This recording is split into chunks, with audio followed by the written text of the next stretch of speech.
Prends Bezrat Hashem, on est dans le chapitre 5 et dans le livre, on est dans la version courte à la page 48. Alors, c'est une Mishnah célèbre. Il y a quelques Mishnayot très célèbres dans la Sefer Yetzira, dont celle-là, parce que ça s'appelle la Mishnah des Gevulei Alarson, et c'est une Mishnah très célèbre qui a fait couler évidemment beaucoup d'encre. On en a déjà parlé.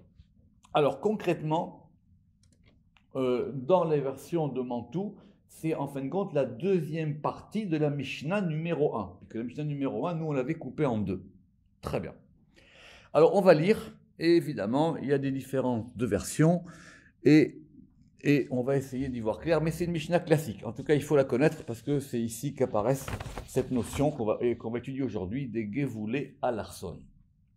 Donc nous, on s'était arrêté à la description des 12 qualités. Vous vous rappelez la Reya, la Shmiya, Recha, Sicha, Leita, Tashmish, Maase, Ilou, Rogez, Sechok, Irur, Shena. Et là, il y a un point. Très bien. Alors, ça commence ici, on va lire d'abord celle de Mantoue, la brève, Midatan. Donc, Midatan, ça veut dire la mesure, la mesure féminin pluriel c'est-à-dire de ces 12 lettres dont on a parlé. Shtem esre gevulim be'alarsonin. D'accord? Donc, 12. Alors, on va traduire littéralement pour commencer. Gvul. Gvul, c'est une frontière. Gvul, c'est une frontière, c'est une limite. Alarsonin. Alors, alarsonin, des fois on a des fois à la forme construite, on a les gevulei alarson. Donc, alarson, alarsonin, évidemment, ce n'est pas un mot complètement hébreu, et c'est difficile à traduire. Est-ce qu'il s'agit donc des arêtes? Est-ce qu'il s'agit donc des projections? Je pense que nous, on avait expliqué que c'était des arêtes. D'accord? Alarsonin. Alors, et on met 2 points dans la Mishnah pour rester toujours dans celle qu'on a ici. Gevul, Mizrachit, Séphonite. Et donc maintenant, on a dit qu'il y avait donc 12 limites, 12 mesures, 12 frontières, qui étaient dans cette forme-là qui s'appelle Alarsonin. Et on va maintenant les détailler. Donc on va en avoir 12. D'accord? Alors, Gvul, Mizrachit, Séphonite. La frontière Mizrachit, Séphonite, est-nord. Gvul, Mizrachit, Dromite, la frontière est-sud. Gvul, Mizrachit, Romite, la frontière est. Rome, c'est le haut. Donc, c'est-à-dire est-haut. Gvul, Mizrachit, Tartit, la frontière est-bas. Gvul, Séphonite, Romite, la frontière nord-haut. Gvul, Séphonite, Tartit, la frontière nord-bas. Gvul Maravit Deromite, la frontière ouest-sud. Gvul Maravit Séphonite, la frontière ouest-nord. Gvul Maravit Romite, la frontière ouest-haut. Gvul Maravit Tartit, la frontière ouest-bas. Gvul Deromite Romite, la frontière sud-bas. Gvul Deromite Tartit, Gvul Deromite Romite, la frontière sud-haut. Gvul Deromite Tartit, la frontière sud-bas. On a donc nos 12, ou Marchivin, Malchivin avec le nun sophite pour les frontières, et elles vont Malchivin, Rachav, et elles vont s'élargir, s'étendre, Veolchin, et elles vont ad, là, jusque-là, et jusque-là. On a déjà vu cette expression de ad, et revient même souvent à expliquer dans le Zohar, on a 3 degrés de ad. D'accord? Vehem, et elles sont. Alors que normalement, on s'attendrait à ce qui est marqué Vehen, puisqu'on était au féminin pluriel, et donc là, je ne vois pas pourquoi on passerait au masculin pluriel, et elles sont Zeruot Olam, et elles sont les bras du monde. Voilà la Mishnah. Très bien. Donc, pour le moment, on ne sait pas de quoi il s'agit. On a donc nos 12 lettres qu'on a appelées les Peshutot, on leur a accordé des qualité. Et maintenant, on va parler de leurs mesures. C'est ça le début de Midatan. On va parler de leurs mesures. Leurs mesures sont au nombre de 12 et elles vont dessiner des frontières. Évidemment, tout le monde a essayé de comprendre et de dire qu'il s'agissait d'un cube. Et que donc maintenant, c'était les 12 arêtes du cube, voire évidemment le dessin dans le Sefer Yetzira, dans le manuscrit, et ça provient de là. Essayons d'aller doucement. Premièrement, le Ramak, lui, il a le début de la Mishnah qui est un peu plus long. Lui, il a Yudbet Gevoulé Alarson, donc à la forme construite, c'est-à-dire les limites de ce Alarson. Mefutsalin. Mefutsal, ça veut dire éparpillé, divisé. Les Shishas Darim en 6 ordres. Mafsikin ben Rouar les Rouar, qui vont opérer une séparation entre chaque Rouar. Chaque Rouar, ça veut dire ici chaque direction. Quand en hébreu on dit que c'est ouvert aux 4 coins, on dit que c'est ouvert les Arba Rouchot, c'est-à-dire nord, sud, est, ouest.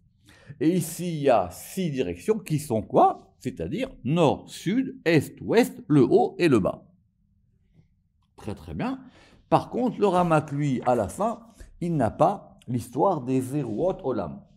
Rabbi Chaim Vital, lui, il a même une version plus précise et il a N, d'abord N, c'est-à-dire donc au féminin pluriel, ce qui est juste, VNN, Gevulot Olam, et il a lui les frontières du monde. Donc je répète, soit on a les Zeruot Olam, les bras du monde, soit on a les Gevulot Olam, les frontières du monde. Et au début, on a cette notion que ça s'élargit et que donc ça va quasiment, on ne va pas dire à l'infini, mais en tout cas ça va très loin. C'est ça le had, had et had. D'accord? On va régler déjà tout de suite le had, had et had, comme on avait vu la dernière fois. Le had, had et had, ça veut dire que ça va de tous les côtés. Vous vous rappelez que had et had, vous voir le had dans le char Arkerkinoïm, en général c'est de Bina à Malchut, c'est-à-dire de tous les côtés. Donc, reprenons sur le fond. Nous, on a 12 lettres. Nos 12 lettres, maintenant, on comprend qu'elles vont maintenant désigner une expansion. C'est une expansion. On avait 3, on avait 7. Maintenant, on a 3, 7, et maintenant, ça va s'épandre. Maintenant, ça va s'épandre sur quel degré? Ça va s'épandre sur le degré de Olam. C'est ça l'intérêt de la version à la fin quand on a Gevulot Olam. N'oubliez pas qu'à chaque fois, on a Olam, Shana et Nefesh. Donc, c'est-à-dire qu'on a maintenant les dimensions, les frontières du monde. Maintenant, ces frontières-là, comme la fin de la Mishnah l'indique, quand on a dit que c'est Marchivin, ou le Rabbi Chaim, il a Mitrachvin, ça veut dire elles s'élargissent elles-mêmes, d'accord, au Itpael. Alors que nous, on avait Marchivin simplement dans la version du Ramak. Il faut être évidemment très précis sur ça veut dire effectivement très précis sur ces choses-là. Donc Marchivin, et donc ça va s'étendre. Et ça va s'étendre de tous les côtés. Qu'est-ce qu'on veut? Qu'est-ce qu'on veut? Qu'est-ce qu'il nous veut le Sefer Yetzira maintenant? Alors évidemment qu'on a compris qu'il y a 12, et que 12, on va compter maintenant les 12 éléments.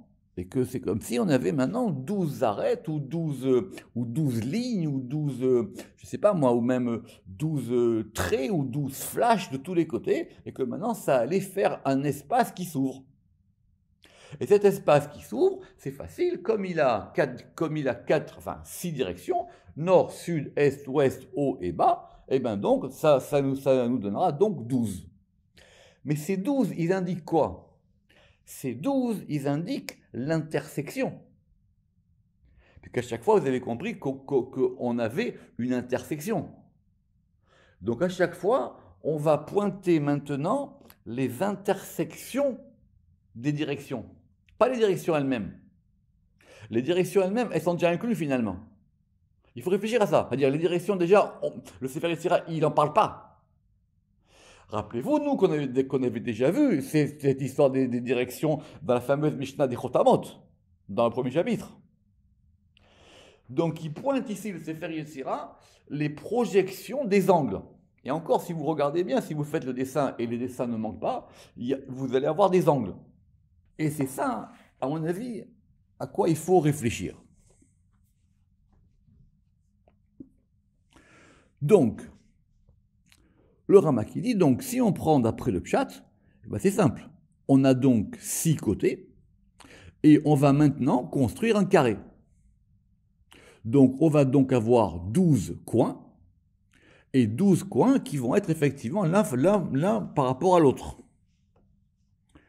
Donc, donc, si après vous pouvez faire tous les éléments dans l'ordre, vous allez voir comment ça fonctionne. Donc c'est assez bien détaillé, je n'ai pas besoin de le refaire avec vous, parce que vous voyez bien de quoi il s'agit. On reprend, si vous voulez, mais ça, c'est quand même du niveau débutant, c'est-à-dire si vous maintenant, vous allez faire des limites, on va les relire encore une fois.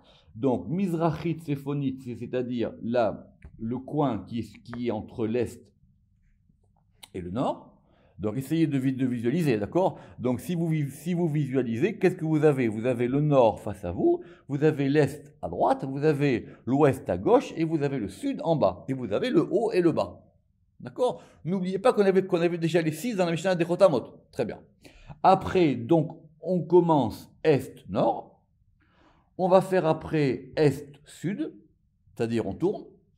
Après, on a Sud, et après, on a Est-Haut. Donc, Est-Haut, on continue par le haut. Après, on a Est-Bas. Maintenant, comme on était dans la direction de l'Est vers le Nord, maintenant on prend le Nord. Donc, on fait le Nord, Gvoul, Séphonite, Romite, le Nord haut. Après, vous faites le Nord bas. Vous continuez maintenant de l'autre côté. Vous faites l'Ouest sud. Vous faites l'Ouest nord. Vous faites l'Ouest haut. Et vous faites l'Ouest bas. Vous continuez par le sud, vous faites maintenant le sud haut, le sud bas, et ça continue, etc.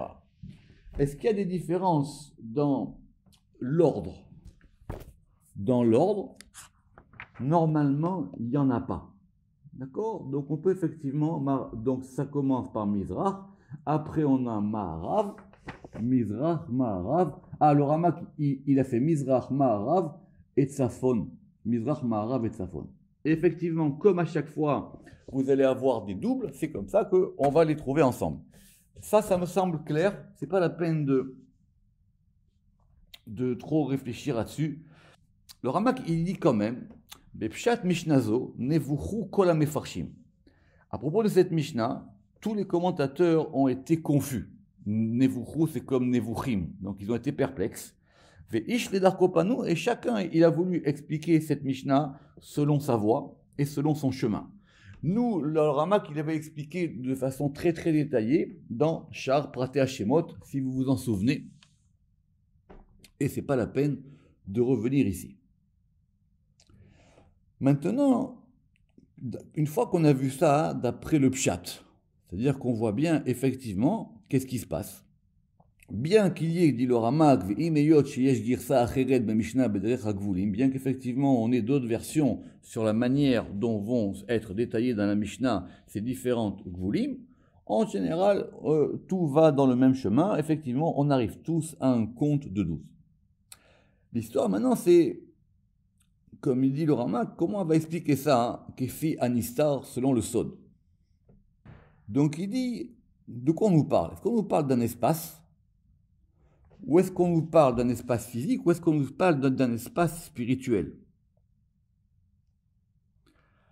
Alors, normalement, si on parle d'un espace spirituel, on va dire, on va associer Tiferet au Mizrach, on va associer Malchut et Yesod à l'ouest, au Ma'arav, on va associer la Gvura au nord, on va associer le Chesed au sud, Netzach au haut, et Od au bas.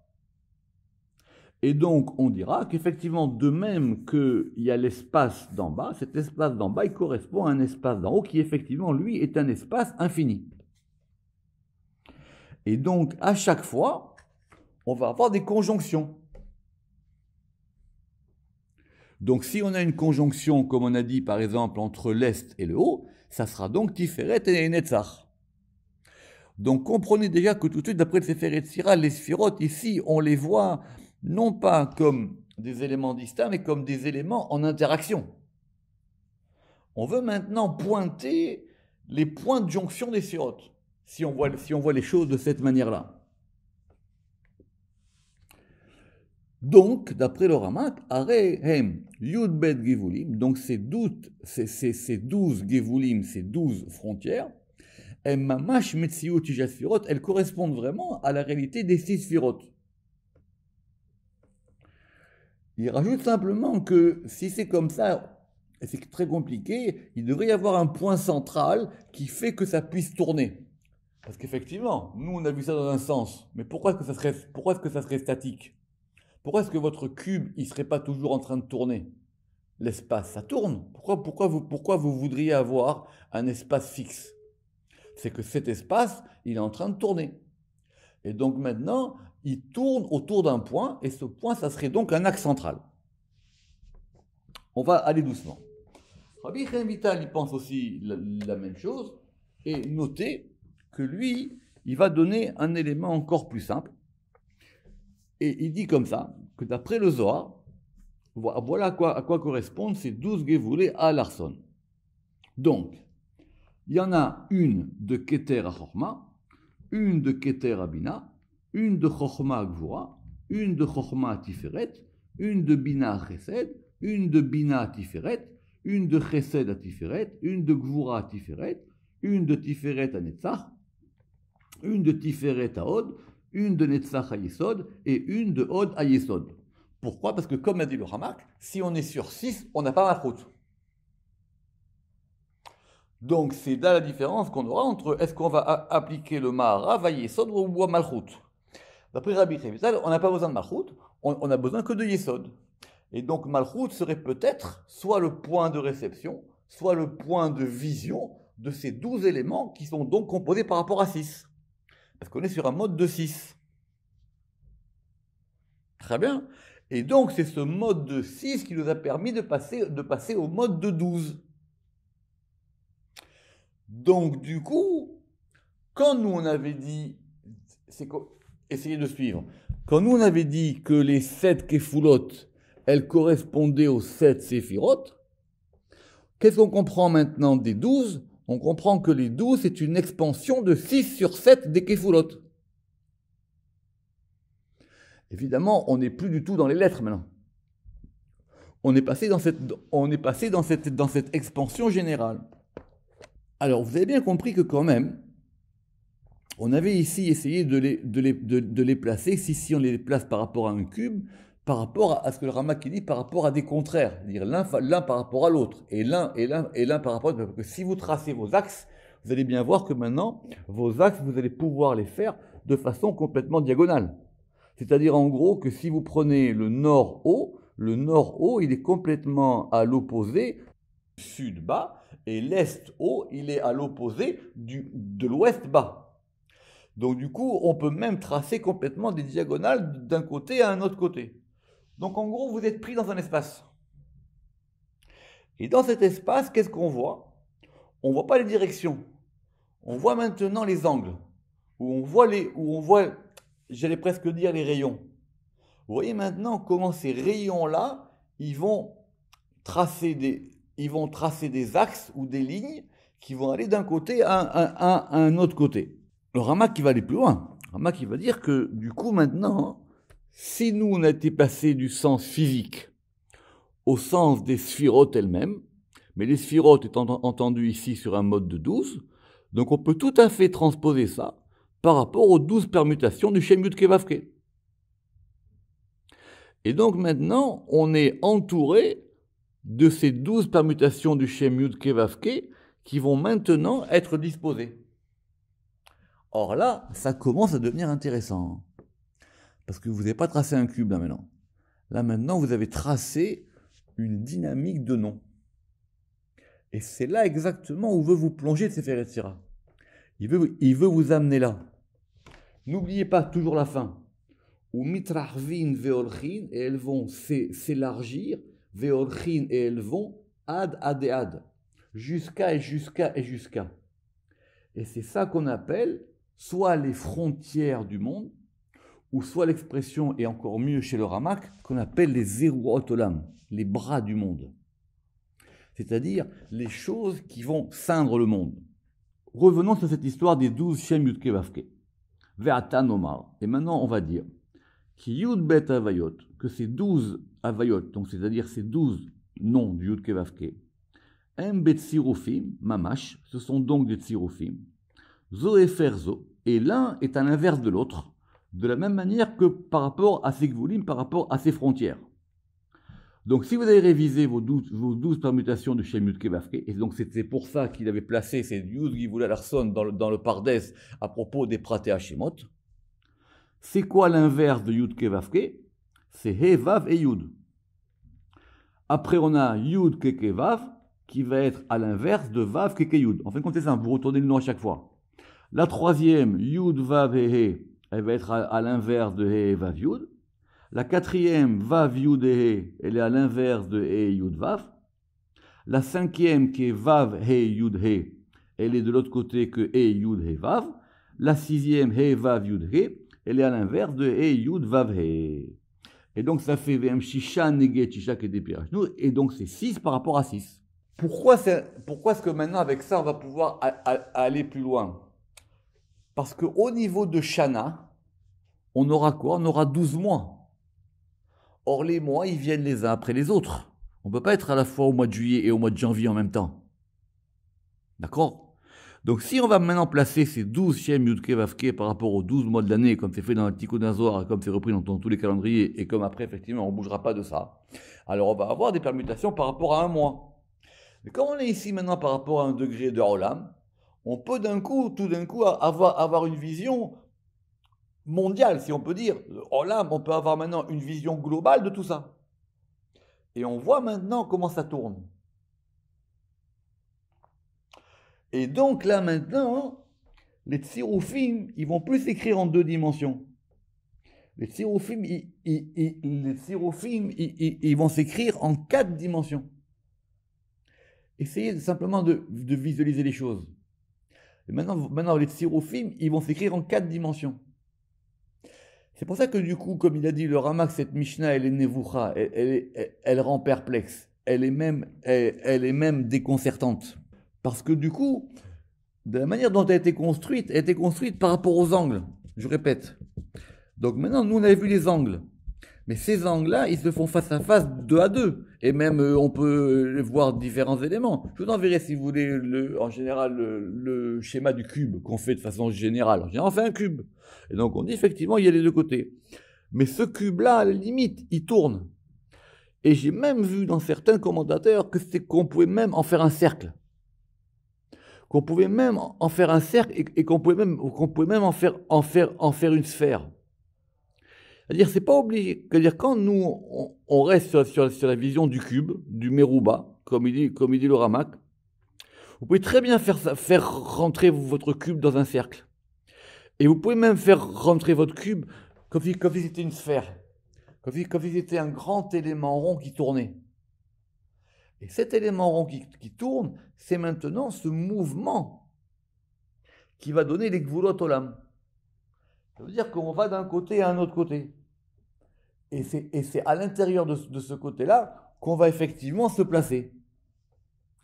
Et du coup, on comprendra maintenant comment après, la semaine prochaine, on pourra aller dans les mazalotes. Donc après, on comprendra la suite. On va juste terminer par le fait qu'il y a une petite Mishnah intermédiaire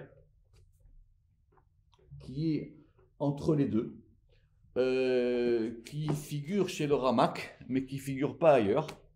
C'est que de la même manière, vous vous rappelez que quand on avait dit qu'à propos des sphirotes, il y en avait 10 et pas 11 et pas 9, quand on avait dit on ne l'avait pas dit à propos des 3, on avait dit à propos des 7 que c'était 7 et pas 8 et pas 6.